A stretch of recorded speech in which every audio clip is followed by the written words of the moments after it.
Friends, இன்றைக்கி நான் வசனம் ஒன்று எடுத்திருக்கிறேன், தியானிக்கிறதுக்காக நான் எடுத்திருக்கிறேன். யோவான் 14 அதிகாரத்தில் 1வது வசனம் எடுத்திருக்கிறேன். உங்கள் இருதயம் கலங்காதிருப்பதாக. இந்த வசனம் தான் நான் எடுத்திருக்கிறேன். நம்ம எப்பெல்லாம் கஷ்டப்படுறோமோ, எப்பெல்லாம் வருத்தப்படுறோமோ, அப்போல்லாம் நம்ம இருதயம் ரொம்பவே பதபதைக்கும், கலங்கும், வேதனைப்படும்.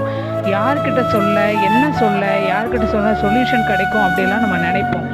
ஏதோ ஒரு விஷயம், வேலையை பற்றி நினைக்கலாம், அல்லது லைஃப் பார்ட்னரை பற்றி நீங்கள் கவலைப்படலாம், இல்லை நம்முடைய வீடு விஷயங்கள் என்னாச்சு, கோர்ட்டில் கேஸ் போயிட்டுருக்கலாம், அப்படி நிறைய விஷயங்களை பற்றி கவலைப்படலாம். ஆனால் ஆண்டவர் சொல்கிறாரு, உங்கள் இருதயம் கலங்காமல் இருப்பதாக. ஏன் நம்ம கலங்கக்கூடாத? தேவனிடத்தில் விசுவாசமாயிருங்கள். நீங்கள் எப்போ தேவனிடத்தில் நம்பிக்கையோடு விசுவாசத்தோடு இருக்கீங்களோ அந்த சமயத்தில் அவர் உங்களுடைய பிரச்சனைகள் எல்லாம் அவர் எல்லாவற்றையும் பார்த்துக்கொள்வாராம். ஸோ நீங்கள் எதை குறித்தும் கவலைப்படாதீங்க ஃப்ரெண்ட்ஸ். எல்லாவற்றையும் கடவுள் உங்களுக்காக செய்து முடிப்புன்னு சொல்லியிருக்காங்க. Thank you friends. God bless you.